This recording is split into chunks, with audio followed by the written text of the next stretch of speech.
এই হচ্ছে বাড়ির বউ, দেখলে? ঠিক শ্বশুর মশাইকে চা দিল। স্নেহা, এই বয়সে আমাকে শাড়ি পরে ঘোরাস না, আমি এই যুদ্ধে নেই।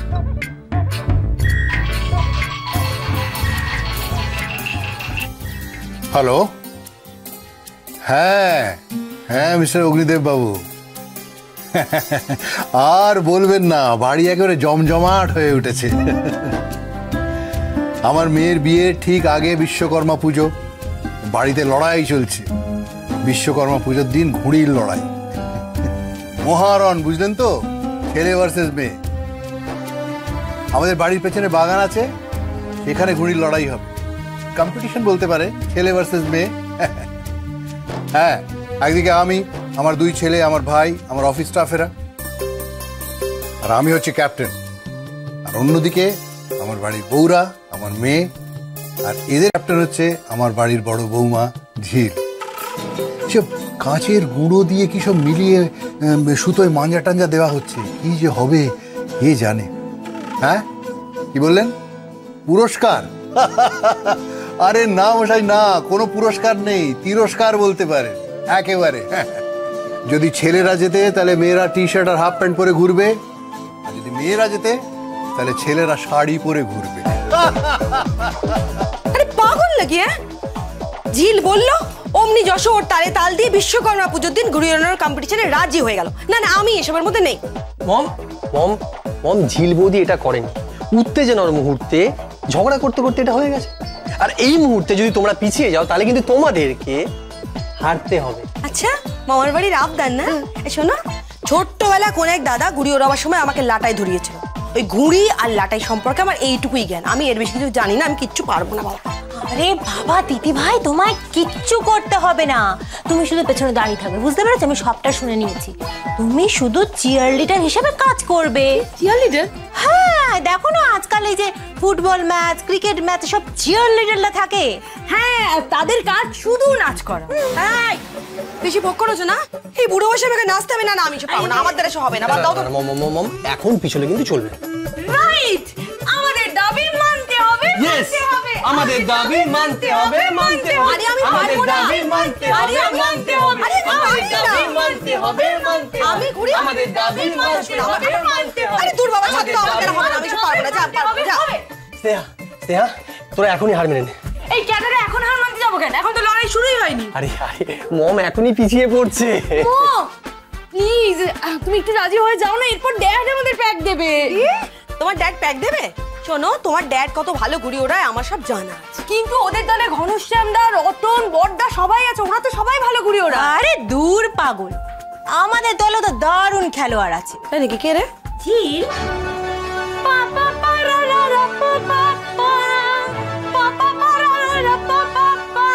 এই যে দাঁড়া দাঁড়া দাঁড়া দাঁড়া দাঁড়া, এসে গেছেন। আরে কি ব্যাপার, তুমি সকলকে নাচাচ্ছ? তাতাচ্ছ সকলকে? তুমি কি জানো যে ঘুড়ি ওড়ানোর কম্পিটিশনে আমরা যদি হেরে যাই তাহলে আমাদেরকে টি শার্ট আর হাফ প্যান্ট পরে ঘুরতে হয়, ঠিক আছে?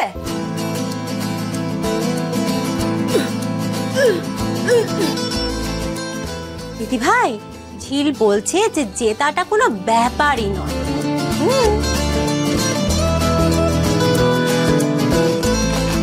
বাবা, গাওয়া ঘিয়ে ভাজা পরোটা। হ্যাঁ, শাশুড়ির তো দেখছি বৌমা কপালটা সত্যিই ভালো।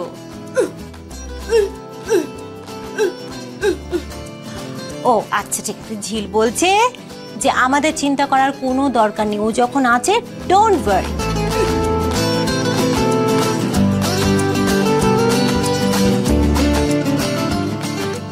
তাই নাকি? ও বাবা, গুলি, ঘুড়ি ওড়ানো, ডাঙ্গুলি এইসবে না ঝিলের কোনো জবাবই নেই। কাকিয়া, কাকিয়া, আমরা এসব অনেক দেখেছি, তাই ডায়লগ বাজি না করে তোমরা মানে মানে এসো। এই তোমরা মেয়েরা আমাদেরকে ঘুড়িতে হারাতে পারবে না। All girls, all girls. আর তোরে রঞ্জু, রঞ্জু শোনো, মেয়েদের কখনো অবহেলা করো না বাবা। গার্লস,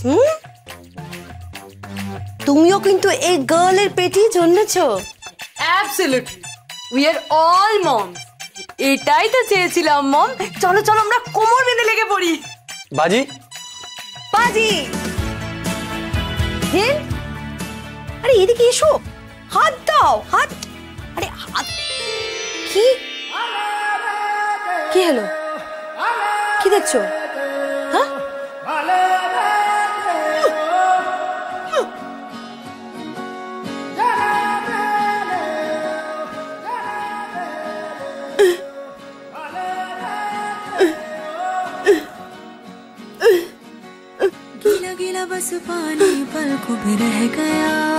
দিদি ভাই, ঝিল বলছে তুমি প্রথম নিজে থেকে ভালোবেসে ঝিলের হাত ধরেছো। टूटा सा पल एक हाथ में रह गया, हम हैं अधूरे लम्हे अधूरे। ও বিশ্বাস করে তুমি নিজে থেকেই ওকে নাচ বাংলা ফাইনালে নাচতে পাঠাবে। কখনো না, কোনোদিন না। আমি কোনোদিন ওকে নাচ বাংলায় নাচার পারমিশন দেব না। আমার মুখ থেকে এই কথা আমি কোনোদিন উচ্চারণ করব না, কখনো না।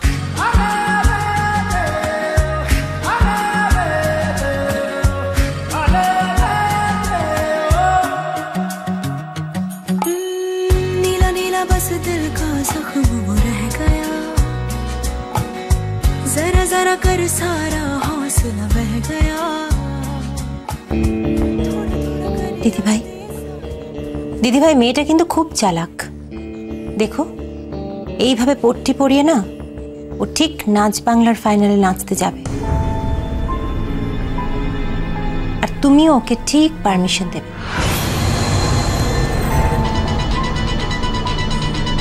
কারণ তোমার তো ফোন এসেছে একটা, ধর। হ্যালো, রতি বলছি, কি করছেন? এই সন্ধ্যেবেলা একটু জল খাবার খাচ্ছি। নিশ্চয়ই ঝিল বানিয়েছে। কি করে বুঝলেন? বোঝা যায় বোঝা যায়। তা মেনুটা কি?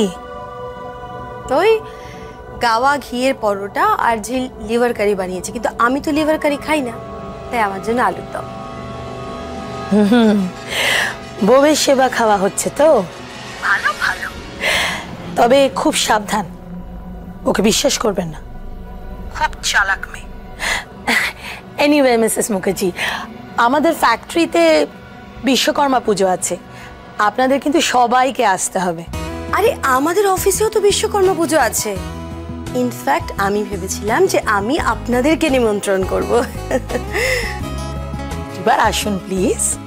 একদম হবে না জানেন তো, আসলে পুজো ছাড়াও একটা বড় ইভেন্ট আছে। ইভেন্ট? কি ইভেন্ট? ঘুড়ির লড়াই। কি ঘুড়ির লড়াই? বাড়ির ছেলে আর মেয়েদের মধ্যে ঘুড়ি ওড়ানোর কম্পিটিশন। রিয়েলি? হ্যাঁ, ছোটবেলায় দেখতাম পাড়া দাদাদের মধ্যে কম্পিটিশন হতো, কিন্তু এটা তো একবারে ইউনিক। দাদা ভার্সেস দিদি। তো আপনারা মেয়েরা চ্যালেঞ্জ জানিয়েছেন তো আপনাদের মেয়েদের মধ্যে কেউ ঘুড়ি ওড়ানো জানে? মানে আপনাকে দেখে তো সেরকম গেছো বলে মনে হয় না। না না, আমি একেবারেই গেছো টাইপের নই। আমি বরাবরই খুব শান্তশিষ্ট টাইপের ছিলাম। আমাদের দলে একজনই নেত্রী আছে যে খুব ভালো ডাঙ্গুলি খেলতে পারে, গুলি খেলতে পারে, ভালো ঘুড়ি ওড়াতে পারে। কে? ঝিল।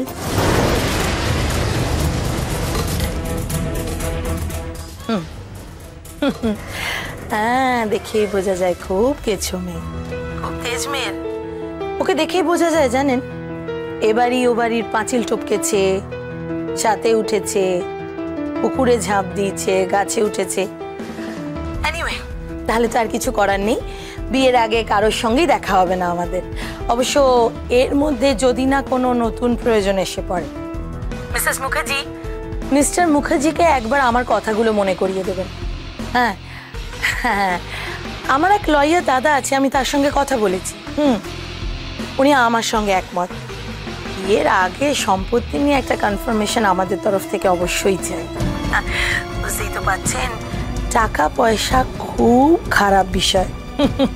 আর তাছাড়া এত ধনী পরিবারে আমি আমার ছেলের বিয়ে দিচ্ছি, আমি নিশ্চয়ই চাইবো না আমার বাড়ির বৌমা নিজের সম্পত্তি থেকে বঞ্চিত হোক। মিসেস মুখার্জি, কথাগুলো বললাম বলে কিছু মনে করবেন না, হ্যাঁ? ওকে, রাখি, টেক কেয়ার, বাই বাই, ভালো থাক।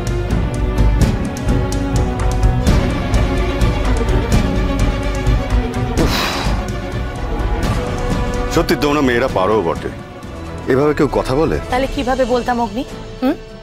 সোজা কথাটা সোজাভাবে বললাম, আর সোজা কথার কোনো মান নেই। এমনিতেই ওই পরিবারটিকে আমার একদম ভালো লাগে না। যশোজিৎ মুখার্জি দুটো বিয়ে, দুপক্ষে দুই ছেলে মেয়ে, সৎ অসৎ, এসব নিয়ে এমনিতেই অনেক ঝামেলা আছে।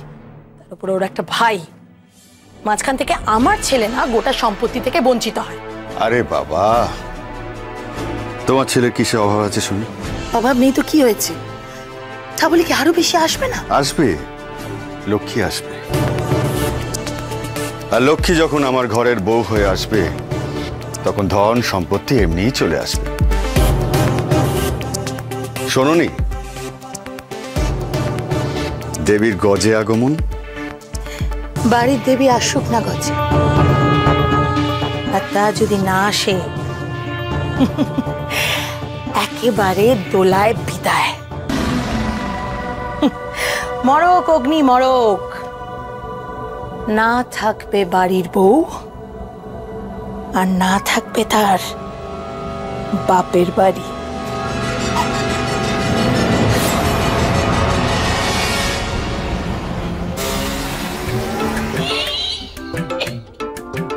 এই এই, তুই এরকম হাসছিস কেন শুধু শুধু? এক্স্যাক্টলি, কি ব্যাপার রতন? এরকম বিদ্রুপের হাসি হাসার মানেটা কি? হ্যাঁ, আপনারা বুঝতে পারছেন না, এখন অনেক সময় আছে।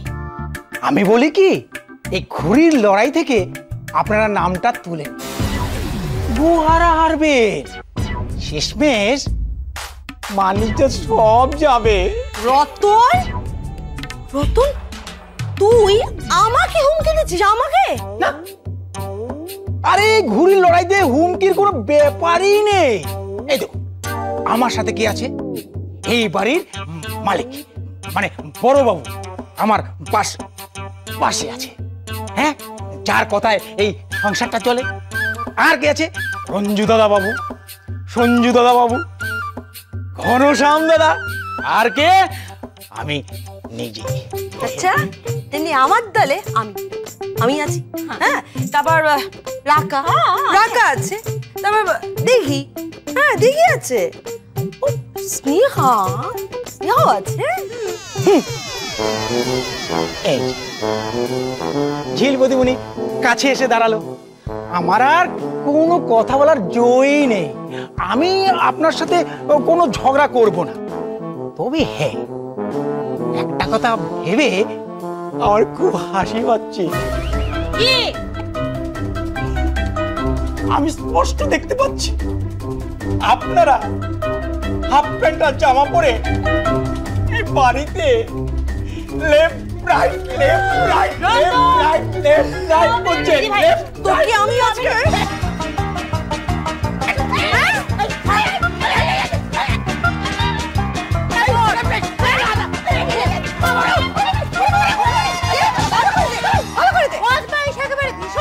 কি মনে করে নিজেকে?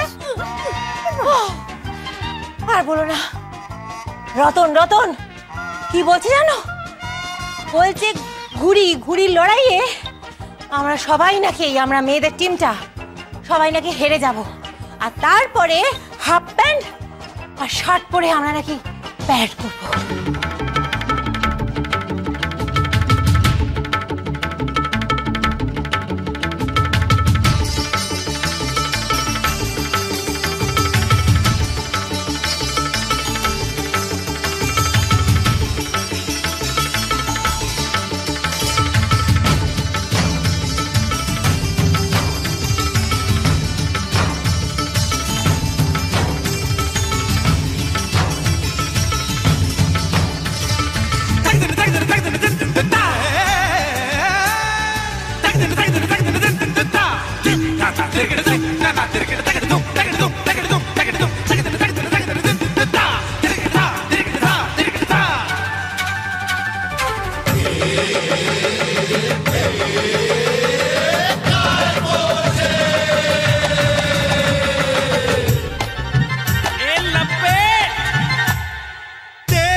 আমার থেকে এভাবে তাকাচ্ছ কেন?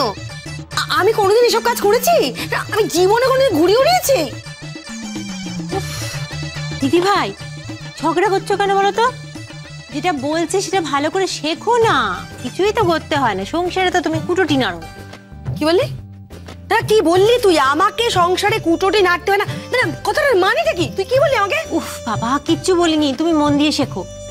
স্নেহা ঠিক করে কলটা লাগা না। হ্যাঁ তাই তো চেষ্টা করছি।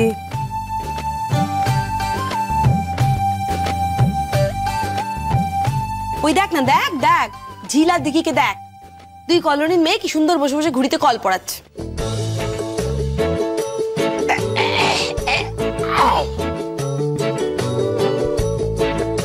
এইটা হচ্ছে আমার মেয়েদের হয়ে শেষ কাজ। আমি কিন্তু মেয়েদের হয়ে আর কোনো কাজ করতে পারবো না। দেখো এ কি, ওটা কি রে? আরে বাবা, এটা দিয়েই তো মাঞ্জা দেয়। সত্যি আপনি যে কি পড়াশোনা করলেন, কি যে পাস দিলেন, কিছুই বুঝতে পারছি। রতন এক থাপ্পড় দেবো কিন্তু। দেখুন ম্যাম সাহেব, আপনি যতই আমাকে হুমকি দিন, আমি কিন্তু আর মেয়েদের হয়ে কোনো কাজ করতে পারবো না, ব্যাস। এই রতন, এই তুই মেয়েদেরকে হেল্প করছিস? তুই সত্যি করে বলতো তুই কোন দলে? তুই আমাদের দলে না মেয়েদের দলে? না না, আমি এমনিতে ছেলেদের দলেই আছি, আবার একটু একটু ঝিল বদিমনির দলেও আছি। ওনাকে তো আর না করতে পারি না। চল ভাগ এখান থেকে, ভাগ ভাগ। নেহা চল এবার, চল চলো।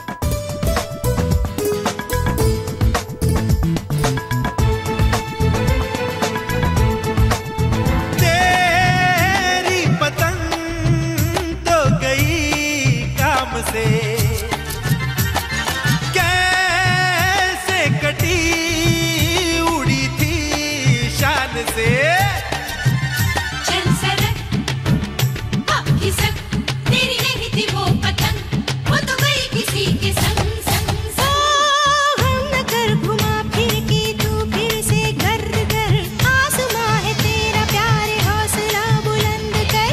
दम नहीं है आंखों में न मांझ की पकड़ है,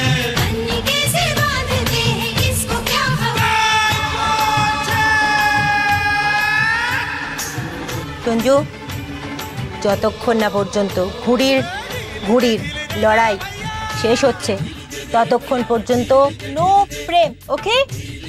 তুমি হচ্ছ ছেলেদের পক্ষ, তার মানে তুমি আমাদের শত্রুপক্ষ, সুতরাং আউট আউট, যাও যাও।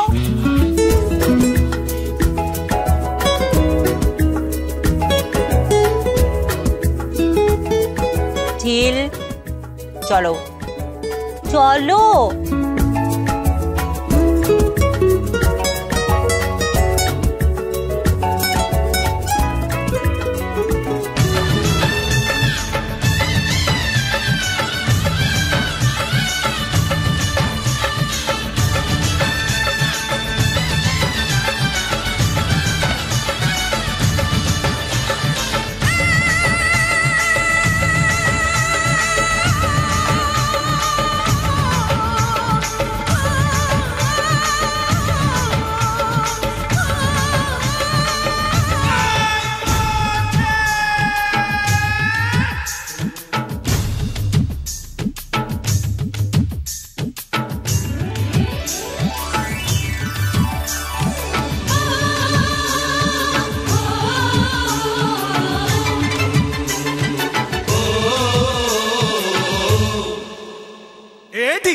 ढील दे दे रे भैया, ढील दे दे रे भैया, उस पतंग को ढील दे, जैसे ही मस्ती में आए